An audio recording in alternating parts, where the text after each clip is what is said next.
இன்றைக்கி நம்ம எடுத்துக்கொள்வோம் எபிரேயர் 11:31. விசுவாசத்தினாலே ராகாப் என்னும் வேசி வேவுகாரரை சமாதானத்தோடு ஏற்றுக்கொண்டு கீழ்ப்படியாதவர்களோடே கூட சேதமாகாதிருந்தாள். அவள் ஒரு விபச்சார ஸ்திரீ வேசி.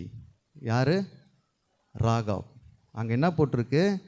விசுவாசத்தினாலே ராகாப் என்னும் வேசி வேவுக்காரரை சமாதானத்தோடு ஏற்றுக்கொண்டு, அந்த லாஸ்ட்டில் என்ன நல்லா முடியும், கீழ்ப்படியாதவர்களோடு கூட சேதமாகாமல் இருந்தாள்.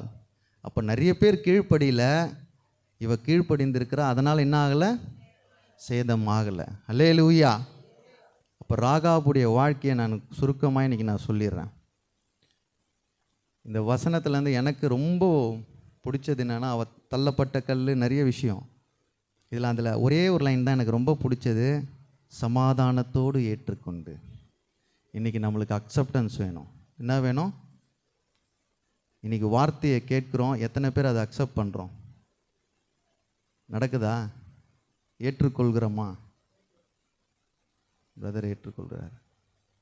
அவர் ஏற்றுக்கொண்டால், சமாதானத்தோடு ஏற்றுக்கொண்டால். மார்க் 4:20 எடுத்து வாசித்து பாருங்கள். வசனத்தை கேட்டு ஏற்றுக்கொண்டு 1:30, 1:60, 1:100 பலன் கொடுக்கிறார்கள். இவர்களே நல்ல நிலத்தில் விதைக்கப்பட்டவர்கள் என்றார். வசனத்தை கேட்டு ஏற்றுக்கொண்டு, இந்த வேர்ட் ரொம்ப முக்கியம். Acceptance is very important. நம்ம வாழ்க்கையில் எதை அக்செப்ட் பண்ணோம்? தேவ வார்த்தையை. எதை அக்செப்ட் பண்ணோம்? தேவ வார்த்தையை அக்செப்ட் பண்ணோம். குடும்பத்தில் பெரியவங்க இருப்பாங்க, கூப்பிட்டு அட்வைஸ் பண்ணுவாங்க, ஏற்றுப்போம். ஆனால் ஏற்றுக்கொள்ளணும். என்ன பண்ணணும்? ஏன் அவங்க அதை சொல்கிறாங்கன்னா, அந்த வழியாக அவங்க போய் வந்திருப்பாங்க, அதனால தான் அந்த அட்வைஸ் பண்ணுறாங்க. இன்றைக்கி அக்செப்டன்ஸ் நம்முடைய வாழ்க்கையில் இல்லை. உண்மையாக இல்லைங்களா? நான் செய்கிறது தான் கரெக்டு, நான் செய்கிறது தான், என்ன தான் நான் சொல்கிறேன், உங்களை சொல்ல. நான் செய்கிறது தான், நான் சொல்கிறது தான், நான் வச்சது தான் கரெக்ட். ஏற்றுக்கொள்கிற ஒரு மனப்பான்மை யாருக்குமே, சின்ன குழந்தையிலேருந்து பெருசு வரைக்கும் இல்லை. ஆனால் ராகாப் என்ன பண்ணால்? சமாதானத்தோடு ஏற்றுக்கொண்டாள். இன்றைக்கி வார்த்தையை அப்படியே ஏற்றுக்கணும், அதில் ஆராயவே கூடாது. இன்றைக்கி எல்லாருமே கூகுளுக்கு உடனே போய்டுவோம், இல்லைன்னா ஆராய்ச்சி பண்ண போயிடுறோம், இது எப்படி அது எப்படின்னு. தேவ வார்த்தை புறப்பட்டு வந்து அதை அப்படியே எடுத்துக்கணும். ஏற்றுக்கொள்ளும் போது தான் கீழ்ப்படியாதவர்கள் மத்தியில் சேதமாகாமல் இருக்க முடியும். அந்த நிறைய பேர் நம்ம பார்ப்போம், ஏதாவது ஒரு விஷயத்தை யாருன்னா சொன்னாங்கன்னா, அது நல்லதோ கெட்டதோ ஃபஸ்ட்டு ஏற்றுக்கொள்கிற ஒரு, அது என்ன வராது? திங்கிங்கே வராது. மனப்பான்மை கரெக்டான வார்த்தை. ஏற்றுக்கொள்கின்ற மனப்பான்மை இருக்காது. ஆனால் ஏற்றுக்கொள்ளணும், அக்செப்ட் பண்ணணும்.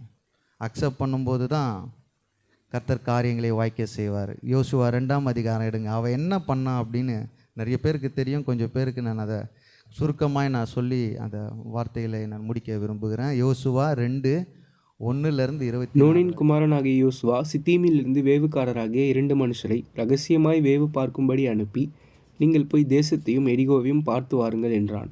அவர்கள் போய் ராகாப் என்னும் பெயர் கொண்ட வேசியின் வீட்டுக்குள் பிரவேசித்து அங்கே தங்கினார்கள்.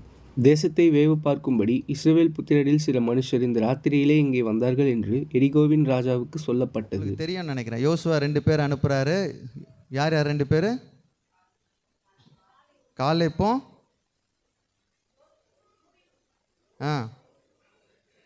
2 வேவுக்காரரை அனுப்புகிறாரு யோசுவா. அனுப்பின பிறகு அங்கே போய் பார்த்துட்டு வாங்கன்றாரு. எங்கேருந்து போகிறாங்க? எரிகோவை தான்னா என்ன இருக்குது அடுத்தது? கானான் கண்ணுக்கு தெரியுது. ஆனால் எரிகோவை தாண்டணும். எரிகோவை தாண்டினா தான் கானானுக்கு போக முடியும். அதுக்கு முன்னாடி நிற்கிறார் இவர் தான் லீடர். இப்போது 2 பேர் அனுப்புகிறார். 2 பேரும் போனவொடனே எங்கே போயிடுறாங்க? வேவுக்காரர் ராகாப் வீட்டுக்கு போயிடுறாங்க. ஏன்னா ராஜாவுக்கு இன்ஃபர்மேஷன் போயிடுச்சு, 2 உளவாளிங்க உள்ளே வந்திருக்கானுங்க, அவங்கள பிடிக்கணும்னு. இவங்க தஞ்சம் எங்கே போகிறாங்கன்னா, யார் வீட்டுக்கு போகிறாங்க? ஒரு விபச்சாரி வீட்டுக்கு போயிடுறாங்க. ஏன்னா பாதுகாப்பை தேடி இந்த வேவுக்காரர்கள் அங்கே போகிறாங்க. அடுத்த வசனம் வாசிங்க. அப்பொழுது எரிகோவின் ராஜா ராகாப் அண்டைக்கு ஆள் அனுப்பி, உன்னிடத்தில் வந்து உன் வீட்டுக்குள் பிரவேசித்த மனுஷரை வெளியே கொண்டு வா, அவர்கள் தேசத்தை எல்லாம் வேவு பார்க்கும்படி வந்தார்கள் என்று சொல்லச் சொன்னான். அந்த ஸ்திரீ அவ்விரண்டு மனுஷரையும் கொண்டு போய் அவர்களை ஒளித்து வைத்து, மெய்தான், என்னிடத்தில் மனுஷர் வந்திருக்கிறார்கள், ஆனாலும் அவர்கள் எவ்விடத்தாரோ எனக்கு தெரியாது. ஃபஸ்ட்டு நல்லா கேளுங்க. இன்னொரு கண்ட்ரியிலேருந்து இந்த கண்ட்ரி அழிக்கிறதுக்கு யார் வந்திருக்கா? வேவுக்காரர்கள் வந்திருக்கிறாங்க. நான் தான் கண்டிப்பாக அலோவ் பண்ணியிருக்கவே மாட்டேன். ஆனால் அவள் சமாதானத்தோடு ஏற்றுக்கொண்டால்னு நம்ம எபிரேயரில் வாசிக்கிறோம். சமாதானத்தோடு ஏற்றுக்கொள்கிறாள். என்ன காரணம்னு நான் பின்னணியை போய் வாசித்து பார்த்தேன். அவள் 10 வயசில் இருக்கும்போது, உங்கள் தெய்வத்தினால் எல்லாவற்றையும் செய்ய முடியும், மோசையை வச்சு இதை செய்தார், அவரை வச்சு இதை செய்தார், அதை செய்தார், இதை செய்கிறான்னு அவள் எல்லாத்தையும் படித்த உடனே, உங்கள் தெய்வத்தினால் இதை செய்ய முடியும், உங்கள் கர்த்தர்னால் இதை செய்ய முடியும்னு அவளுக்கு 10 வயசில் ஆழமான ஒரு தாக்கம் அவளுக்கு இருந்திருக்கு. அப்போ இஸ்ரவேலர்கள் உள்ளே வந்தவொடனே எப்போ அவங்கள மீட் பண்ணணும்னு இருந்திருக்காங்க. 30 வருஷமோ 40 வருஷமோ போட்டிருக்கு. அது கழிந்து அவங்க வீட்டுக்கு வராங்க. இவங்க எதுக்காக? தஞ்சத்தை புகுந்து வராங்க. அந்த நேரத்தில் அவளுக்கு என்னன்னா, அந்த நேரத்தில் உங்கள் தெய்வத்தை நான் பார்க்கணும். நான் எரிகோவில் எவ்வளோ நாள் நான் விபச்சாரத்தோடு வேசித்தனத்தோடு இருக்கிறேன், உங்களுக்கு நான் அடைக்கலம் கொடுக்குறேன்னு. தன் உயிரை பலியாக வைத்து யாருக்கு தஞ்சம் கொடுக்குறா? 2 வேவுக்காரர்களுக்கு. அதனால தான் அங்கே போட்டிருக்கு, விசுவாசத்தினாலே ராகாப் அப்படின்னு தானே ஆரம்பிக்குது. தள்ளப்பட்ட கல்லுங்க அவ. ஆனால் அவள் லிஸ்ட்டு பெரிய லிஸ்ட் எதில் வருதுன்னா, எஸ்தரு, ரூத்து எல்லாருடைய லிஸ்ட்டில் யார் பேர் வருது? இப்போது ராகாப் பேர். யாரும் மதிக்காத ஒரு ஆள். விபச்சாரம் பண்ணுறவங்களை யாரும் மதிப்பாங்களா? இல்லை. ஆனால் வேதத்தில் அவளுக்கு மேன்மையான இடம். எதனாலனா, எதற்கும் கவலைப்படலை, அப்படியே ஏற்றுக்கொள்கிறார். ஏன் ஏற்றுக்கொண்டானா, அந்த பேக்ரவுண்டு பார்த்தீங்கன்னா, இஸ்ரவேலின் தேவனால் எல்லாவற்றையும் செய்ய முடியும்னு 10 வயசில் கேள்விப்பட்டது. 40 45 வயசுலேயே அவங்க உள்ளே வராங்க, வீட்டுக்குள்ளே அலோவ் பண்ணுறா. நீங்கள் வாங்க, நான் உன்னை பார்த்துக்கிறேன். எவ்வளோ பெரிய பாக்கியம். யாரும் பண்ணவே மாட்டோம். ஏன்னா ராஜா கட்டளை என்னன்னு, 2 பேர் ஊரை சுற்றின்னு இருக்காங்க, கண்டவனே வெட்டிடுங்கன்னு. அவங்களுக்கு யார் அடைக்கலம் கொடுத்தாலும் அவங்களையும் காலி பண்ணோம். ஆனால் ராகாப் பயப்படலை, ஏற்றுக்கொண்டாள். நம்முடைய வாழ்க்கையில் கர்த்தரை நம்ம எல்லாரும் ருசித்துட்டோம், ஆனால் இன்னும் ஏற்றுக்கொள்ளலை.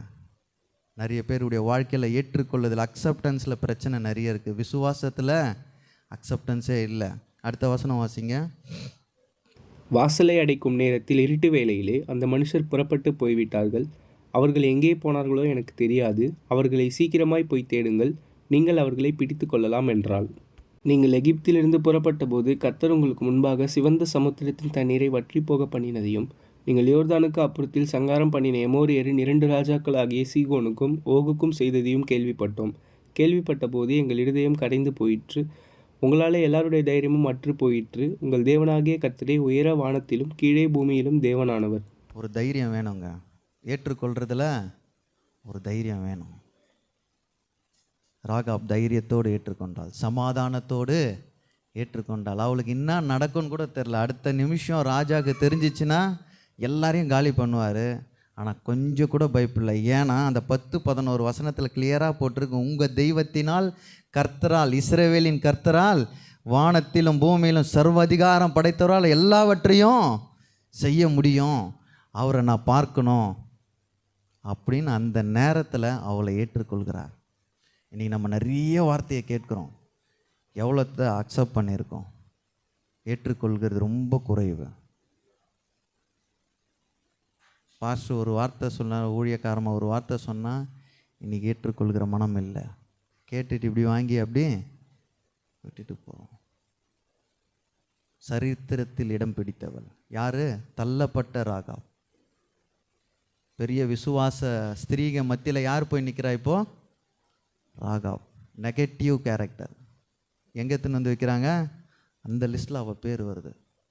அவள் பரிசுத்தம் இல்லாதவள். ஆனால் எங்கே வந்து உட்காருது? விசுவாசத்தில் அவளை வந்து நிற்க வைக்கிறாங்க.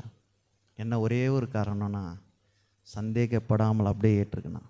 பயப்படலை, அடுத்த நிமிஷம் என்ன நடக்கும் தெரியாது. ஆனால் அவளுக்கு 10 வயசில் ஒன்றே ஒன்று மட்டும் தெரிஞ்சிருக்கு, இஸ்ரவேலின் கர்த்தரால் யாவற்றையும் செய்ய முடியும்னு. அந்த தேசத்தில் எரிகோ ஃபுல்லாக ராஜா கட்டளையிட்டிருக்கார், அந்த 2 பேரை பிடிச்சி அடிங்க, சாவடிங்கன்னு. ஆனால் இவ ஒளிச்சு வைத்து அவங்களை மறைத்து, நான் இப்படி தாங்க அந்த வேத வசனத்தை பார்க்குறேன். ஒருவேளை ராகாப் அந்த இடத்துல 2 வேவுக்காருக்கு இடம் கொடுக்கலன்னா, அன்றைக்கி மறித்து இருந்தாங்கன்னா யோசுவாவுடைய பயணத்தில் கொஞ்சம் லேக் ஆகிருக்கும், இன்னும் கொஞ்சம் டிலே, கானான் போகிறதுக்கு டிலே ஆகிருக்கும். கர்த்தருடைய திட்டம் ராகாப்பை அந்த இடத்துல வைத்தார். அல்லேலூயா. எத்தனை பேர் விசுவாசிக்கிறீங்க? சில இடத்துல உங்களை வைத்திருப்பார், உங்களை கொண்டு மட்டும்தான் செய்ய முடியும். அந்த நேரத்தில் நீங்கள் தான் ஏற்றுக்கொள்ளணும். அது உங்களுக்கு பயத்தையோ திகிலையோ கொண்டு வந்தாலும் பயப்படவே பயப்படாதீங்க. இஸ்ரவேலின் கர்த்தரால் யாவற்றையும் செய்ய முடியும். ராகா பயப்பில்லை, என் தலையே போனாலும் பயப்பில்லை, ஒழிச்சு வச்சிட்டா. ஏன்னா ஏதோ போட்டுக்கிறாங்க வீட்டுக்கு மேலே சணல்லாம் போட்டு மேலே சின்ன பசங்க விளையாடுற மாதிரி உள்ளே போய் அடைச்சி வச்சுட்டான். வீட்டுக்குள்ளே வந்து எல்லாம் தேடி பார்த்துட்டு அவனுங்க போயிடுறானுங்க. ராகாப்பை போல ஏற்றுக்கொள்கிற ஒரு மனம் வேணும். தள்ளப்பட்டவள் தான், ஆனால் தள்ளப்பட்டவள் ஒரு காலத்தில் மேன்மையாய் கர்த்தர் நிறுத்தினார். டைட்டிலில் மட்டும் சொல்லிடுறேன், ஏற்றுக்கொண்டால். நம்முடைய வாழ்க்கையில் ஏற்றுக்கொள்ளுதல், அக்செப்டன்ஸ் இருக்கணும். தேவ வார்த்தைக்கு 100க்கு 100% அக்செப்ட் பண்ணுகிற ஒரு மக்களாய் மாறணும்.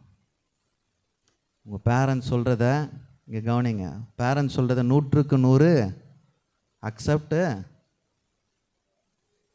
ராகாப் அங்கே ஏற்றுக்கொண்டால், சமாதானத்தோடு ஏற்றுக்கொண்டால், கீழ்ப்படியாதவர்களோடு கூட சேதமாகாமல் இருந்தால். ஃபஸ்ட்டு தயை பெற்றாள். என்ன கிடைச்சிது? நீங்கள் ஏற்றுக்கொள்ளும் போது தேவனுடைய வார்த்தை, நான் மற்றதெல்லாம் விட்டுறேன், எதை ஏற்றுக்கொள்ளணும்? தேவ வார்த்தையை உங்கள் வாழ்க்கையில் ஏற்றுக்கொள்ளும் போது ஃபஸ்ட்டு உங்களுக்கு என்ன வரும்? தயை கிடைக்கும், உதவி கிடைக்கும். தயை பெற்றால் அந்த 13வது வசனத்தில் நம்ம வாசிக்கிறோம், நீங்கள் என் தகப்பனையும் என் தாயையும் என் சகோதரரையும் என் சகோதரிகளையும் அவர்களுக்கு உண்டான எல்லாவற்றையும் உயிரோடே வைத்து எங்கள் ஜீவனை சாவுக்கு தப்பிவிக்கும்படி எனக்கு நிச்சயமான அடையாளத்தை கொடுக்க வேண்டும் என்றாள். அப்பொழுது அந்த மனுஷர் அவளை நோக்கி, எங்கள் ஜீவனே உங்கள் ஜீவனுக்கு ஈடு, நீங்கள் எங்கள் காரியத்தை வெளிப்படுத்தாதிருந்தால் கர்த்தர் எங்களுக்கு தேசத்தை கொடுக்கும்போது நாங்கள் தயையும் சக்தியையும் பாராட்டுவோம் என்றார்கள். ஏற்றுக்கொள்ளும் போது என்ன வரும்? தேவனுடைய வார்த்தையை அப்படியே ஏற்றுக்கொள்ளணும். எப்படி ஏற்றுக்கொள்ளணும்? பாதி பாதி பிரிச்சு இல்லை, செய்தி வரும்போது அதை அப்படியே ஏற்றுக்கொள்ளணும். ஏற்றுக்கொள்ளும் போது அவளுக்கு தயை உண்டாச்சு. அவளுடைய வாழ்க்கையில் ஒரு பெரிய ஒரு தயவை கர்த்தர் பாராட்டி, கர்த்தர் அந்த காரியங்களை அங்கே அவளுக்கு நல்லா தெரியும், இஸ்ரவேலின் தேவனால் எல்லாவற்றையும் செய்ய முடியும். அவங்களும் என்ன சொல்கிறாங்கன்னா, 14th வேர்டில் என்ன சொல்கிறாங்கன்னா, கர்த்தர் எங்களுக்கு இந்த தேசத்தை கொடுக்கும்போது, இவங்க போய் அபகரிக்கணும்னு கூட சொல்ல, கர்த்தர் இந்த தேசத்தை எங்களுக்கு கொடுக்கும்போது உனக்கு நாங்கள் தயையும் சத்தியத்தையும் பாராட்டுவோம் என்றார்கள். அவள் அக்செப்ட் பண்ண ஒரே காரணத்தினால அவளுக்கு தயை 2வது மீட்கப்பட்டாள். 19 வாசிங்க. எவனாகிலும் உன் வீட்டு வாசல்களிலிருந்து வெளியே புறப்பட்டால் அவனுடைய இரத்தப்பழி அவன் தலையின் மேல் இருக்கும், எங்கள் மேல் குற்றமில்லை. உன்னோடைய வீட்டில் இருக்கிற எவன் மேலாகிலும் கை போடப்பட்டதே ஆகில் அவனுடைய இரத்தப்பழி எங்கள் தலையின் மேல் இருக்கும். இவங்க என்ன சொல்லுவாங்க? இவ சொல்லுவா, என் அப்பா அம்மா என் ஜாதி ஜனங்க யாரும் சாகக்கூடாது. அவங்க 3 ஃபேமிலி யாரோ சொல்லுவா, சாகக்கூடாது, நீங்கள் தான் பாதுகாக்கணும், உங்களை நான் பாதுகாத்து இந்த விஷயத்தை வெளியில் சொல்ல மாட்டேன்னு. அப்போ அவங்க என்ன சொல்லிட்டு போவாங்கன்னா, அதுக்கு 17வது வசனம் வாசித்தீங்கன்னா, அப்பொழுது அந்த மனுஷர் அவளை நோக்கி, இதோ நாங்கள் தேசத்துக்குள் பிரவேசிக்கும் போது நீ இந்த சிவப்பு நூல் கயிற்றை எங்களை இறக்கிவிட ஜன்னலிலே கட்டி உன் தகப்பனையும் உன் தாயையும் உன் சகோதரர்களையும் உன் தகப்பன் குடும்பத்தார் அனைவரையும் உன்னிடத்தில் உன் வீட்டிலே சேர்த்து, இல்லாவிட்டால் நீ எங்கள் கையில் வாங்கின ஆணைக்கு நீங்களா இருப்போம். எவனாகிலும் உன் வீட்டு வாசல்களிலிருந்து வெளியே புறப்பட்டால் அவனுடைய இரத்தப்பழி அவன் தலையின் மேல் இருக்கும், எங்கள் மேல் குற்றமில்லை. உன்னோடைய வீட்டில் இருக்கிற எவன் மேலாகிலும் கை போடப்பட்டதே ஆகில் அவனுடைய இரத்தப்பழி எங்கள் தலையின் மேல் இருக்கும். இங்கே என்ன சொல்கிறாங்க? ஒரு சிவப்பு நூலை எடுத்து துணி எடுத்து உன் ஜன்னலில் கட்டிடு, நாங்கள் போர் செய்ய வரும்போது உன் குடும்பத்தை எதுவுமே பண்ண மாட்டோம். ஆனால் அங்கே ஒரு கட்டளை விட்டாங்க பார்த்தீங்களா? அந்த வசனம் எல்லாரும் பார்த்தீங்களா? 19 எல்லாரும் கவனமாக வாசிங்களேன். எவனாகிலும் உன் வீட்டு வாசலிலிருந்து வெளியே புறப்பட்டால் அவன் தலைமை அந்த குற்றம். இதுக்கு என்னங்க மீனிங்க? இதுக்கு என்ன மீனிங் சொல்லுங்களேன்? அந்த ஃபஸ்ட்டு லைனை வாசிப்போம். எவனாகிலும் உன் வீட்டு வாசலிலிருந்து வெளியே புறப்பட்டால் அவனுடைய இரத்தப்பழி. இவ யாருங்க? இவ ஒரு விபச்சாரி. ஆனால் அவங்க என்ன கட்டளை போடுறாங்க? உன் வீட்டிலேருந்து உன் தகப்பனோ தாயோ யாரும் வெளியில் போகக்கூட, யாரும் உள்ளேயும். அப்போ இவளுக்கு அங்கேயே என்ன ஆயிடுச்சு? ஒரு மீட்பு உண்டாயிடுச்சு. அல்லேலூயா. ஏற்றுக்கொண்டதின் நிமித்தம் மீட்பு அந்த செகண்டே வந்துடுச்சு. எத்தனையோ வருஷமாக விபச்சாரத்தில் வேசித்தனத்தில் இருந்த ஒரு ஒரு ஒரு பொம்பளைய என்ன பண்ணிட்டாங்க? ஒரே கட்டளை தான், உன் ஃபேமிலியை நான் விடுவிக்கிறேன், மீட்டு எடுக்கிறேன், அழிக்காமல் இருப்பான். ஆனால் என்னது? உன் வீட்டிலேருந்து யாரும் வெளியில் போயிடக்கூடாது. வெளியில் போயிட்டு இறந்துட்டா எங்களை கேட்காது, அந்த இரத்தப்பழி அவங்க மேலே விழும். ஆனால் உள்ளுக்குள்ளேயே எவனா வந்து அடித்தானா அதை நாங்கள் பார்த்துக்கிறோம். இத்தனை நாட்கள் அசுத்தத்திலும் பாவத்திலும் இருந்த அவளுக்கு ஒரே நிமிஷத்தில் மீட்பு. எதனால் தெரியுமா? அவள் ஏற்றுக்கொண்டாள். ஒருவேளை அந்த 2 வேவுக்காரனை அவங்க ஏற்றுக்கலன்னு வச்சிங்களேன், அந்த மீட்பு அவளுக்கு வந்திருக்காது. தேவ வார்த்தையை ஏற்றுக்கொள்ளுங்க, உங்களுக்கு மீட்பு உண்டாகும். எத்தனை பேர் விசுவாசிக்கிறீங்க? தேவ வார்த்தையை நீங்கள் ஏற்றுக்கொள்ளுங்க, உங்களுக்கு மீட்பு உண்டாகும். ஏற்ற நேரத்தில் அவர் மீட்பை கட்டளையிடுகிற தேவன். 6:22-23 வாசிங்க, நான் முடிக்கிறேன். 6:22, யோசுவா 6:22. யோசுவா தேசத்தை வேவு பார்த்த 2 புருஷரை நோக்கி, நீங்கள் அந்த வேசியின் வீட்டிலே போய் நீங்கள் அவளுக்கு ஆணையிட்டபடி அந்த ஸ்திரீயையும் அவளுக்கு உண்டான யாவையும் அங்கே இருந்து வெளியே கொண்டு வாருங்கள் என்றான். அப்பொழுது வேவுக்காரரான அந்த வாலிபர் உள்ளே போய் ராகாபையும் அவள் தகப்பனையும் அவள் தாயையும் சகோதரர்களையும் அவளுக்குள்ள யாவையும் அவன் குடும்பத்தார் அனைவரையும் வெளியே அழைத்து கொண்டு வந்து அவர்களை இஸ்ரவேல் பாளையத்துக்கு புறம்பே இருக்கும்படி பண்ணினார்கள். பாதுகாக்கப்பட்டால். எதனால் பாதுகாக்கப்பட்டால்? சமாதானத்தோடு ஏற்றுக்கொண்டால். அந்த உடன்படிக்கை என்ன பண்ணா? என் கண்ட்ரிக்கு வந்து நீ அடிக்கும்போது என் தகப்பன் தாய் கொழுந்தார் மாமனார் யாருன்னா இருந்திருப்பாங்கன்னு நினைக்கிறேன். இவங்களெல்லாம் நீ என்ன பண்ணக்கூடாது? தொடக்கூடாது. பாதுகாப்பு உண்டாகும். தேவ வார்த்தையை நீங்கள் ஏற்றுக்கொள்ளும் போது என்ன உண்டாகும்? பாதுகாப்பு, ஒரு ப்ரொடெக்ஷன் தருவார்.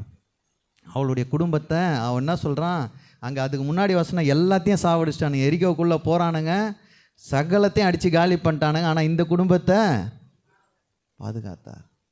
நான் விசுவாசிக்கிறேன், தேவ வார்த்தையில் நிலைத்திருங்க, ஏற்றுக்கொள்ளுங்க, உங்கள் குடும்பம் பாதுகாக்கப்படும். பக்கத்தில் தட்டி சொல்லுங்கள், குடும்பம் பாதுகாக்கப்படும். ஆனால் ஏற்றுக்கொள்ளணும், தேவ வார்த்தையை ஏற்றுக்கொள்ளணும்.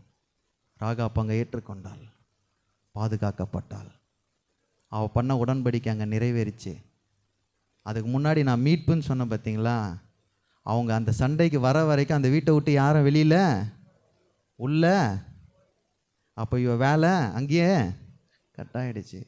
நான் விசுவாசிக்கிறேன், அந்த நாளே அவள் பரிசுத்தமாக்க பட்டுட்டான். இவ்வளோ நாள் இருந்த வாழ்க்கை மாறிடுச்சு. எந்த ஒரே ரீசன் என்னன்னா, சமாதானத்தோடு வேவுக்காரர்களை ஏற்றுக்கொண்டான். 4வது ஒன்றே ஒன்று சொல்லிடுறேன். 6:25. எரிகோவை வேவு பார்க்க யோசுவா அனுப்பின ஆட்களை ராகாப் என்னும் வேசி மறைத்து வைத்தபடியினால் அவளையும் அவள் தகப்பன் வீட்டாரையும் அவளுக்குள்ள யாவையும் யோசுவா உயிரோடே வைத்தான். அவள் இந்நாள் வரைக்கும் இஸ்ரவேலின் நடுவிலே குடியிருக்கிறாள். எங்கே குடியிருக்கிறாள்? இதுக்கு முன்னாடி இருக்க வசனம்லாம் நீங்கள் வீட்டில் போய் வாசித்து பாருங்கள். அவளுடைய வீடு எப்படி இருக்குன்னா, எரிகோ, நான் ஒரு வாட்டி சொல்லியிருக்கேன், எரிகோ அந்த வெளியில் இருக்க மதிலில் புறம்பே வைத்திருக்கிறவங்க தான் யார் வீடு? இவங்க வீடு. ஏன்னா இவ பண்ணுற தொழில் அசுத்தமானது, புறம்பே இருக்கிற ஒரு வீடு. ஆனால் இப்போ இன்னும் எங்கே இருக்குது? கூட்டுன்னு போய் இஸ்ரவேல் நடுவில். அங்கே என்ன போட்டிருக்கு? இஸ்ரவேல் இந்நாள் வரைக்கும் இஸ்ரவேலின் நடுவிலே மேன்மைப்படுத்தப்படுவீர்கள். என்ன படுத்துவார்? மேன்மைப்படுத்தப்பட்டால். என்ன ஒரே ரீசன்னா ஏற்றுக்கொண்டது. இதை ஏற்றுக்கொண்ட ஒரு ரீசன்னால் தயை பெற்றால், மீட்கப்பட்டால், பாதுகாக்கப்பட்டால், மேன்மைப்படுத்தப்பட்டால். ஆனால் இஸ்ரவேலில் குடியிருந்தவொடனே யூத குலத்தில் அவளுக்கு மாப்பிள்ளை கட்டி குழந்தைகளை பெற்றெடுத்தாள். ஏன்னா அந்த நேரத்தில் அவள் ஏற்றுக்கொண்டதின் நிமித்தம் இஸ்ரவேலின் தேவன் அவர் மேலே இறங்கிட்டா. அல்லேலூயா. ஊரே ஒதுக்கி வச்ச ஒரு பொம்பளைய இஸ்ரவேல் நடுவில் குடியிருக்க கர்த்தர் உதவி செய்தார். ஒரே ஒரு ரீசன், அவள் அக்செப்ட் பண்ணிக்கினான். இன்றைக்கி உங்களுக்கு வர வாய்ப்பை அக்செப்ட் பண்ணுங்கள். கர்த்தருடைய வார்த்தையை முழுமையாக அக்செப்ட் பண்ணுங்கள். எவ்வளோ பேர் ஒதுக்கி ஊருக்கு ஒதுக்குப்புறமாக உங்கள் வீடு இருந்தாலும் மெயினான இடத்துல உங்களை எடுத்துன்னு வந்து உட்கார வைப்பார். அது வரைக்கும் அவளுடைய வீடு வந்து வேறு சிம்பிளில் அழைக்கப்பட்டது, வேறு மாதிரி அழைப்பாங்க நம்ம பாஷையில் சொன்னால். ஆனால் ஏற்றுக்கொண்ட பிறகு அவருடைய வீடு எங்கே இருக்குன்னா இஸ்ரவேலின் நடுவில், எரிகோ மதிலில் காணியாட்சிக்கு புறம்பாக இருந்த அவள் வந்து ஒரு இஸ்ரவேலி கிடையாது, கானானிய ஸ்திரீ. அவள் கானானிய ஸ்திரீ. ஆனால் இப்போ யூத குலத்தில், யூத ராஜசிங்கம் பிறந்த அதே குலத்தில் ஒருத்தனை கல்யாணம் பண்ணி எங்கே வந்து நிற்கிறா? இப்போது இஸ்ரவேலின் நடுவில் மேன்மைப்படுத்தப்பட்டாள். எந்த ஒரே ரீசன்னா அவள் சமாதானத்தோடு ஏற்றுக்கொண்டாள். நம்முடைய வாழ்க்கையில் அவருடைய வார்த்தையை சமாதானமாக ஏற்றுக்கொள்ளும் போது நமக்கு மேன்மை உண்டாகும். இன்றைக்கி மேன்மைக்காக நம்ம நிறைய இடத்துல ஓடுறோம். நம்மளை மேன்மையாக வைத்து பேசணும், இதை பேசணும், அதை பேசணும்னு. அவருடைய வார்த்தையை ஏற்றுக்கொள்ளும் போது உங்களை மேன்மைப்படுத்துவார். அவளுக்கு உயிருக்கு பயப்படாமல் அந்த காரியத்தை செய்தா. இன்னும் நடக்கும்னு கூட தெரியல, ஆனால் அவளுக்கு ஒரே ஒரு நம்பிக்கை. 10 வயசில் நான் கேள்விப்பட்டிருக்கிறேன், செங்கடலை 2ஆக பிரித்த ஒரு தெய்வம் இவங்க வணங்குற தெய்வம். இன்றைக்கி நம்ம கண்ணுக்கு முன்னாடி அந்த வசனம் ஓட்டி பாருங்களேன். இத்தனை திரளான சாட்சிகள் நம்மை சூழ்ந்திருக்க பாரமான யாவற்றையும் தள்ளிவிட்டு விசுவாசத்தை துவக்குகிறவரும் முடிக்கிறவரும் நோக்கி பொறுமையோடு ஓடக்கடவும். நமக்கு எல்லாமே தெரியும். அவளுக்காவது 10 வயசில் கேள்விப்பட்டா, வாரம் வாரம் கேள்விப்படுறோம். ஆனால் ஏற்றுக்கொள்கிற ஒரு மனது இல்லை. ராகாப்பை போல சமாதானத்தோடு ஏற்றுக்கும். கடைசி ஒன்று சொல்லிட்டு நான் முடிச்சிடுறேன்.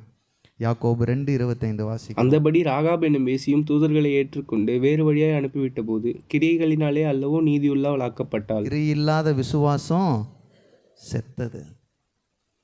நிறைய பேர் நிறைய விஷயத்த பேசுகிறோம் விசுவாசத்தை குறித்து. சிஸ்டர் விசுவாசமாக இருங்க, எல்லாம் காரியத்தை செய்வாருங்க. ஆனால் அந்த இடத்துல கிரியை வேணும். ஒரு ஏழை தாயை பார்க்குறோம், ஜெபம் பண்ணுறது நல்லது. உங்கள் பேக்கெட்டில் இருந்தால் ஃபஸ்ட்டு அவங்களுக்கு என்ன பண்ணிடணும்? கொடுத்துடணும். அந்த இடத்துல விசுவாசத்தின் கிரியை கர்த்தர் எதிர்பார்க்கிறார். ஊர் ஃபுல்லாக பேசியிருப்பாங்க, அவனுக்கு ஒரு டோராக தட்டியிருப்பானு எனக்கு தெரிஞ்சு. ஏன்னா அவனுக்கும் பயம், எல்லாரும் வந்து அடித்து சாகடிச்சிருவாங்கன்னு. ஆனால் இவ சமாதானத்தோடு இஸ்ரவேலின் பேரை கேட்டவொடனே கதவு திறந்துட்டா, உள்ளே வந்துருங்கடான்னு. ஏன்னா இவளுக்கு தெரியும் இஸ்ரவேலின் தேவன் சர்வ வல்லமை படைத்தவர்.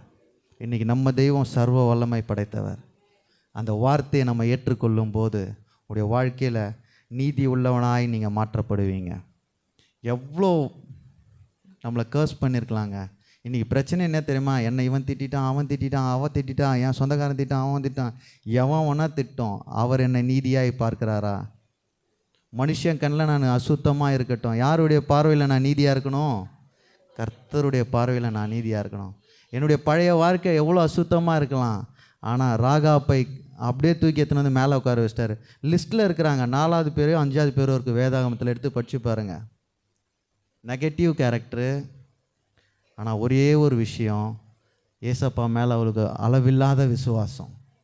அவரால் எல்லாவற்றையும் செய்ய முடியும். கேள்வி தான் பட்டிருக்கா, பார்த்தது கூட இல்லை. ஒரே நிமிஷத்தில் ஏற்றுக்கிறான். ஏன்னா அவளுக்கு தெரியும் இவங்களுக்கு 2 பேருக்கு அடைக்கலம் கொடுத்தா இந்த நாடு உருப்பட்டுரும்னு. உள்ளே கூப்பிட்டா நாட்டை அடித்து முடிச்சிட்டாங்க. அல்லேலூயா. அதனால் நம்முடைய வாழ்க்கையில் கானானிய ஸ்திரியாய் இருந்தவள் கடைசியாக யூத கோத்திரத்தில் கர்த்தர் மேன்மையாக வைத்தார். நீங்கள் ஏற்றுக்கொள்ளும் போது தயை பெற முடியும், மீட்பு கிடைக்கும். 3வது என்னது?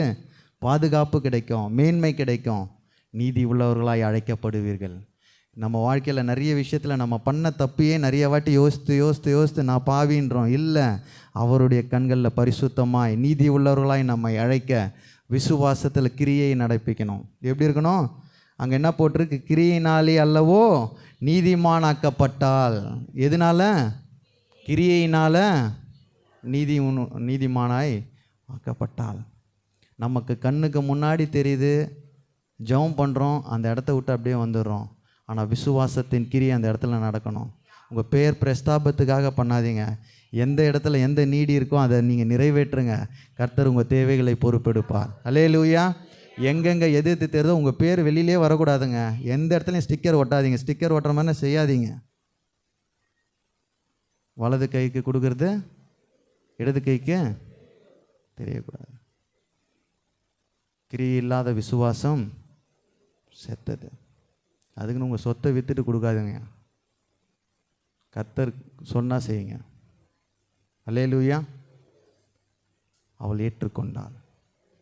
இன்றைக்கி அக்செப்டன்ஸ் நம்முடைய வாழ்க்கையில் உண்மையாக இல்லை. யோசித்து பாருங்கள், என் வாழ்க்கையிலும் இல்லை. நிறைய விஷயங்களை நம்ம அக்செப்ட் பண்ண மாட்டோம். தேவனுடைய வார்த்தை தேவ மனிதர்கள் மூலம், சொப்பனத்தின் மூலம், தரிசனத்தின் மூலம் அவருக்கு முகமுகமாய் நம்மோடு பேசுகிறாரு. அந்த வார்த்தையை நம்ம ஏற்றுக்கொள்ளலை. ஏற்றுக்கொள்ளும் போது தான் தயவு உண்டாகும், மீட்பு உண்டாகும், பாதுகாப்பு உண்டாகும், மேன்மை உண்டாகும். நீதிமானாய் நம்மை மாற்ற வல்லமை உள்ளவர். அவளுடைய வேலை வேற. ஏற்றுக்கொண்ட அந்த நாளிலிருந்து அவளுடைய பேரும் மாற்றப்பட்டது, அவள் வீடு மாற்றப்பட்டது, அவளுடைய ஜாதி மாற்றப்பட்டது, அவளுடைய சந்ததி. ஒரே ஒரு விஷயம், உள்ள டோரை ஓப்பன் பண்ணிட்டா. வாசப்படியிலிருந்து கதவை தட்டுகிறேன், ஒருவன் என் சத்தத்தை கேட்டு கதவை திறந்தால் அவனுக்குள்ளே வந்து பிரவேசித்து அவனோடு போஜனம் பண்ணுவேன். நானும். டோரை சாத்திட்டிங்கன்னா அவரும் போயிடுவார், நீங்களும் போயிடுவீங்க. இன்றைக்கு வார்த்தைக்கு நீங்கள் செவி கொடுக்குற ஒரு மக்களாய் அவர் நம்மை ஏற்றுக்கொண்டவர். எத்தனை பேர் விசுவாசிக்கிறீங்க? கர்த்தர் நம்ம ஏசப்பா நம்ம ஏற்றுக்கொண்டார். ஏசாயா 53:4 வாசிக்கிறோம், நம்முடைய பாடுகளை ஏற்றுக்கொண்டு நம்முடைய துக்கங்களை சுமந்தவர். அவர் நம்ம ஏற்றுக்கொண்டதுனால தான் நம்ம இங்கே நிற்கிறோம். உண்மையா இல்லையா? ஏன் உங்கள் பாரத்தை என் மேலே, ஆனால் அவருடைய வார்த்தையை நம்ம ஏற்றுக்கொள்ள இன்னும் நம்ம யோசிக்கிறோம். அதானே போட்டிருக்கு, என் நுகத்தை உங்கள் மேல் ஏற்றுக்கொண்டு என்னிடத்தில் கற்றுக்கொள்ளுங்கள், அப்பொழுது உங்கள் ஆத்துமாக்கு இளைப்பாறுதல் கிடைக்கும். லூக்கா 15:2-7 நம்ம வாசிக்கிறோம். 2-7 வரைக்கும். அவர் பாவிகளோடு உட்காந்து சாப்பிட்றாரு. பரிசேயரும் சரி செய்கிறோம் என்ன சொல்கிறாங்க, இன்னும் இந்த ஆள் பாவிகளை போய் ஏற்றுக்கொள்கிறாரு. ஒரு பாவி நிமித்தம் அதை ஒன்றுத்தை அவர் ஏற்றுக்கொண்டதுனால தான் நானும் நீங்களும் நிற்கிறோம். அவர் ஏற்றுக்கொள்ளணும்னா நம்மளும் வெளியில் போயிட்டுருப்போம். அவர் அக்செப்ட் பண்ணியிருக்காரு. எத்தனை பேர் விசுவாசிக்கிறீங்க?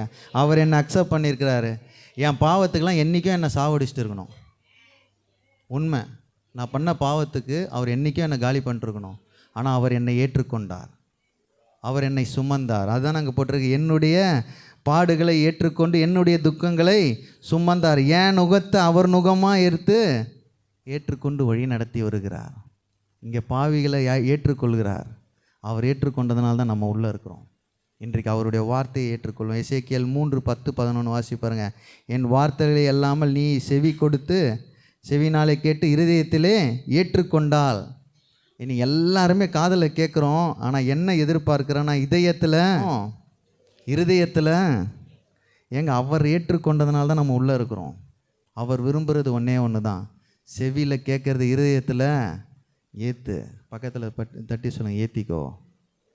இன்னையோடு மறந்துடுவோம் பாருங்கள். இதெல்லாம் ராகாப்னா இனிமேல் ஞாபகம் வரணும். அக்செப்டன்ஸ் நம்ம லைஃப்பில் இருக்கணும். சில விஷயங்கள் தேவ வார்த்தையினாலையும் போதகர் மூலமாக வரும்போது அக்செப்டே பண்ண முடியாது. ஆனால் ராகாப்பை போல் அக்செப்ட் பண்ண, உனக்கு மீட்பு உண்டாகும். நீ மேன்மையான இடத்துல இருப்ப. அல்லேலூயா. அடுத்தது ஒரே ஒரு வசனத்தை சொல்லி முடிக்கிறேன். அப்போஸ்தலர் 17:11 வாசிங்க. அந்த பட்டணத்தார் மனோவாஞ்சாய் வசனத்தை ஏற்றுக்கொண்டு காரியங்கள் இப்படி இருக்கிறதா என்று தினந்தோறும் வேத வாக்கியங்களை ஆராய்ந்து பார்த்ததினால் தெசலோனிக்கேயில் உள்ளவர்களை பார்க்கிலும் நற்குணசாலிகளாக இருந்தார்கள். குணசாலி இல்லை, நற்குணசாலிகளாக இருந்தால். எதனாலனா வார்த்தையை வசனத்தை ஏற்றுக்கொள்ளணும். குத்துற மாதிரி செய்தி வந்தால் இது எனக்கு இல்லைன்னு இடுவோம். பாலிஷ் அடிக்கிற செய்தியாக இருந்தால் பேக்கெட்டில் எடுத்து போட்டுப்போம். குத்தும்போது தான் காரியங்கள் வாய்க்கும். கர்த்தர் உன்னை புடமிடும்போது தான் பொன்னாய் மாற்ற முடியும். வசனத்தை ஏற்றுக்கொள்ளணும். நல்ல நிலத்தில் விதைக்கப்பட்ட விதை 30, 60, 100 பலன் தரும். அது எப்படின்னா, அந்த வார்த்தையை ஏற்றுக்கொண்ட ஜனத்துக்கு அது பலன் அளிக்கும். ராகாபா குறித்து வீட்டில் போய் நிறைய வாசித்து பாருங்கள். தள்ளப்பட்ட கல். எத்தனை பேர் விசுவாசிக்கிறீங்க? நானும் நிறைய இடத்துல தள்ளப்பட்டு தான் இருந்தேன். அவருடைய வார்த்தையை கேட்டு ஏற்றுக்கொள்ளும் போது கர்த்தர் ஆட்டோமேட்டிக்காக மேன்மையை தருவார். நீங்கள் மேன்மை தேடி ஓட தேவையில்ல. ஒரே ஒரு விஷயங்க, நம்ம லைஃப்பில் ஒரே ஒரு பிரச்சனை, அவன் என்ன கேவலமாக பேசிட்டான், இவன் பேசிட்டான், அவன் பேசிட்டான், எவனா பேசிட்டான். கர்த்தர் என்ன பேசுகிறாரு? கர்த்தர் என்ன பேசுகிறாரு? அவருடைய பார்வையில் நாம் நீதிமானாய் மாறணும். இன்றைக்கி பிரச்சனை என்னன்னா, எல்லார்கிட்டையும் நல்ல பேர் வாங்கணும்னு நினைக்கிறோம். நல்லது தான். ஆனால் யார்கிட்ட நல்ல பேர் வாங்கணும்னா, ஏசப்பா கிட்ட நல்ல பேர் வாங்கணும். நீதிமான் நம்ம வாங்கும்போது உங்களுடைய காரியங்கள் வாய்க்க, மீட்கப்படுவீங்க, பாதுகாக்கப்படுவீங்க, மேன்மைப்படுத்தப்படுவீங்க, உயர்த்தப்படுவீங்க.